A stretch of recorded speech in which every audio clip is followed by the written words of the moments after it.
ஆண்டவராகிய இயேசு கிறிஸ்துவின் இனிய நாமம் மகிமைப்படுவதாக. இந்த இயேசு எப்படிப்பட்டவர் நிகழ்ச்சிக்கு உங்களை அன்புடன் வரவேற்கிறேன். இந்த நாளிலும் நாம் ஒரு சிறப்பு செய்தியை கேட்க போகிறோம்.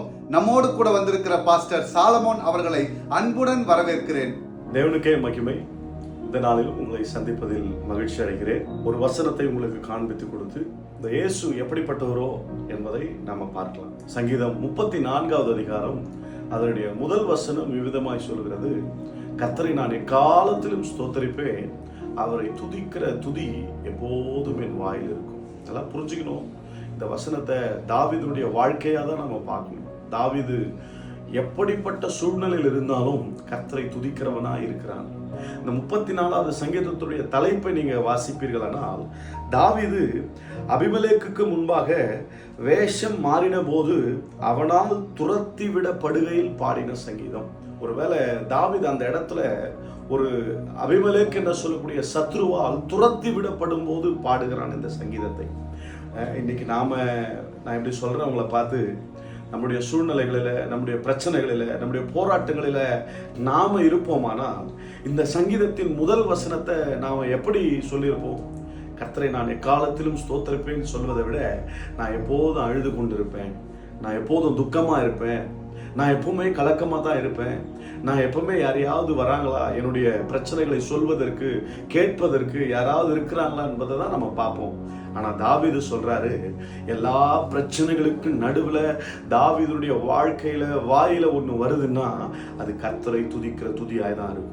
அதனாலதான் தைரியமா தாவீது சொல்றார், கர்த்தரை நான் எக்காலத்திலும் ஸ்தோத்தரிப்பேன், அவரை துதிக்கிற துதி எப்போதும் என் வாயில் இருக்கும். அந்த துதிக்கு ஒரு வல்லமை உண்டு, அந்த துதிக்கு ஒரு மிகப்பெரிய மகத்துவம் உண்டு. அந்த துதியை யார் எடுக்கிறார்களோ, அந்த துதியை யார் ஆண்டவருக்கு செலுத்துகிறார்களோ, அந்த துதி செய்கிற கிரியை மகிமையாய் இருக்கும்.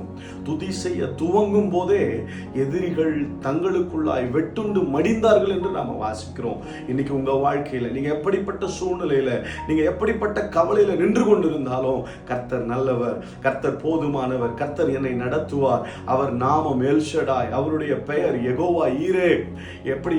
இப்படிப்பட்ட வார்த்தைகளை, இப்படிப்பட்ட நாமங்களை உங்க வாயில உச்சரித்து அவரை துதிப்பீர்களானால், நிச்சயமா சொல்றேன், கர்த்தர் உங்க சூழ்நிலைகளுக்கு நடுவுல உங்களை விடுவிக்க வல்லவராயிருக்கிறார். இந்த அதிகாரத்தின் 10வது வசனத்தை நீங்க பார்ப்பீர்களானால், சிங்க குட்டிகள் தாழ்ச்சி அடைந்து பட்டினியாயிருக்கும், கர்த்தரை தேடுகிறவர்களுக்கோ, கர்த்தரை துதிக்கிறவர்களுக்கோ, கர்த்தரை கனம் பண்ணுகிறவர்களுக்கோ ஒரு நன்மையும் குறைவுபடாது. நீங்க கனம் பண்ணி பாருங்க, நீங்க துதிச்சு பாருங்க.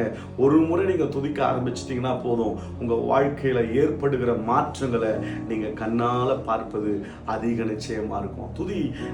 துதிக்கிறவனை கர்த்தர் நிச்சயமாய் கனப்படுத்துவார். துதிக்கிறவனுடைய வாழ்க்கை நிச்சயமாய் கனப்படுத்தப்படும். சத்ரு உங்களை எந்த சூழ்நிலையில தள்ளி இருந்தாலும் இன்னைக்கு துதிக்க ஆரம்பிங்க. துதி உங்க வாழ்க்கையில் ஒரு மிகப்பெரிய வெற்றியை கொண்டு வரும். உங்களை நான் வாழ்த்துகிறேன், உங்களுக்காக ஜெபிக்கிறேன். கர்த்தர் உங்களை ஆசீர்வதிப்பாராக. ஆமென்.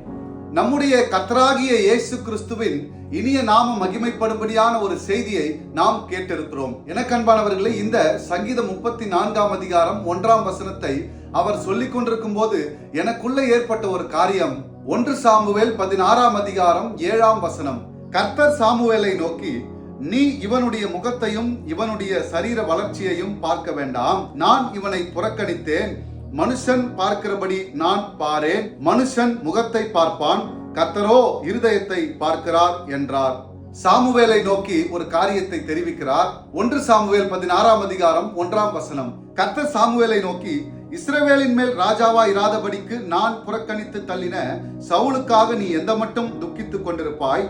நீ உன் கொம்பை தைலத்தால் நிரப்பிக் கொண்டு வா, பெத்லகேமியன் ஆகிய ஈசாயினிடத்துக்கு உன்னை அனுப்புவேன், அவன் குமாரரில் ஒருவனை நான் ராஜாவாக தெரிந்து கொண்டேன் என்றார். எனக்கு அன்பானவர்களே, இந்த இடத்துல சவுல் ராஜாவை புறக்கணித்த தேவனாகிய கர்த்தர் பெத்லகேமியன் ஆகிய ஈசாயின் குமாரரில் ஒருவனாகிய நம்முடைய தாவீதை ராஜாவாக அபிஷேகம் பண்ண சாமுவேலை அனுப்புகிறார். அப்படி அனுப்பும் போது நம்முடைய சாமுவேல் அவர்களுடைய வீட்டிற்கு சென்று அவர்களுடைய குமாரரை வரவழைத்து 1 சாமுவேல் 16ஆம் அதிகாரம் 6ஆம் வசனம், அவர்கள் வந்தபோது அவன் எலியாபை பார்த்த உடனே, கர்த்தரால் அபிஷேகம் பண்ணப்படுபவன் இவன்தான் ஆக்கும் என்றான். எனக்கு அன்பானவர்களே, நம்முடைய சாமுவேல் ஈசாயினுடைய குமாரனில் ஒருவனாகிய எலியாபை பார்த்த உடனே அவனுடைய முகத்தையும் அவனுடைய சரீரத்தையும் பார்த்து இவனாக தான் இருக்க வேண்டும் என்று சிந்தித்துக் கொண்டிருக்கிறார். அப்பொழுது நம்முடைய தேவனாகிய கர்த்தர் சொல்லுகிறார், நீ சரீரத்தை பார்க்கிறாய், முகத்தை பார்க்கிறாய், ஆனோ இருதயத்தை பார்க்கிறவர் என்று அவரிடத்தில் தெரிவிக்கிறார். 1 சாமுவேல் 16ஆம் அதிகாரம் 13ஆம் வசனம்.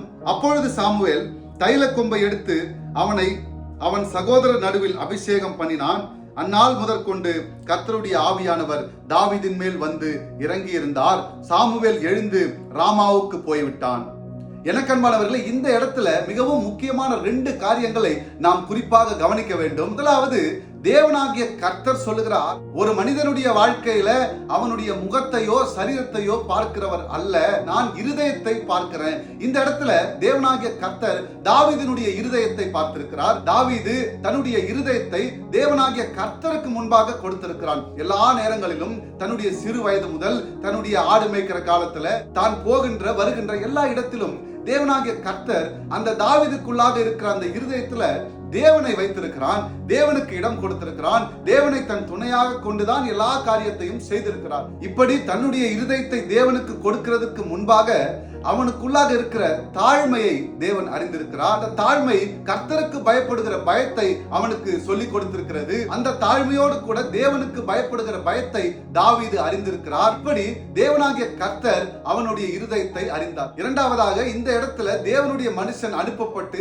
சாமுவேல் அவனுடைய தலையில் தைலத்தை ஊத்தி அபிஷேகம் பண்ணுகிறார். அப்படி அபிஷேகம் பண்ணும்போது கர்த்தருடைய ஆவியானவர் அவன் மேல் வந்து இறங்கி இருந்தார் என்று வேதம் சொல்லுகிறது. எனக்கு அன்பானவர்களே, இந்த இடத்துல தேவனுக்காக தன்னுடைய இருதயத்தை திறந்து வைத்திருந்த தாவீது தேவனுக்கு முன்பாக தாழ்மைப்பட்டு அவருக்கு பயந்து அவருடைய கற்பனைகளிலே நடக்கிற ஒரு மனிதனாய் காணப்பட்டிருக்கிறான்.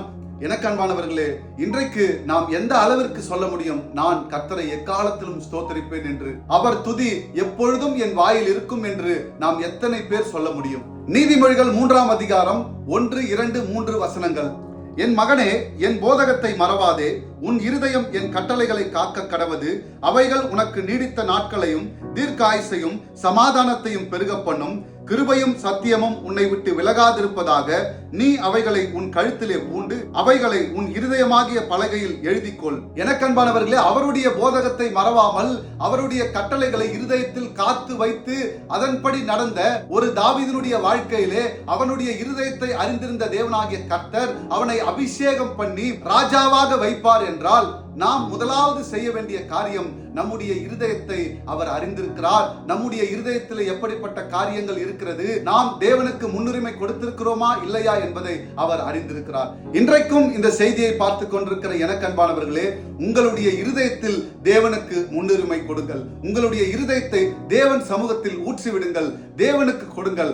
அவர் உங்கள் இருதயங்களை அறிந்திருக்கிறார், உங்கள் இருதயங்களை நன்றாய் அறிந்திருக்கிறார். நாம் நம்முடைய இருதயத்தை திறந்து வைத்திருப்போமானால் அவர் நமக்கு தம்முடைய ஆவியானவரை தந்து நம்மை நடத்த வல்லவராய் காணப்படுகிறார். நாம் செய்ய வேண்டியதெல்லாம் ஒன்றே ஒன்று மட்டும்தான், நம்முடைய இருதயத்தை கர்த்தருக்கு கொடுத்து எக்காலத்திலும் அவரை துதிக்கக்கூடிய கிருபையை பெற்றுக் கொள்வோம். நமக்காக உலகத்தின் முடிவு பரியந்தம் சகல நாட்களிலும் நான் உங்களோடு கூட இருப்பேன் என்ற இயேசுவையே நீங்கள் பற்றிக் கொள்ளுங்கள். என் தேவனாகிய கர்த்தரை தேடுங்கள். அவர் உங்கள் வாழ்க்கையிலே ஒரு அற்புதத்தை செய்ய வல்லவராய் இருக்கிறார். தேங்க்யூ. God bless you.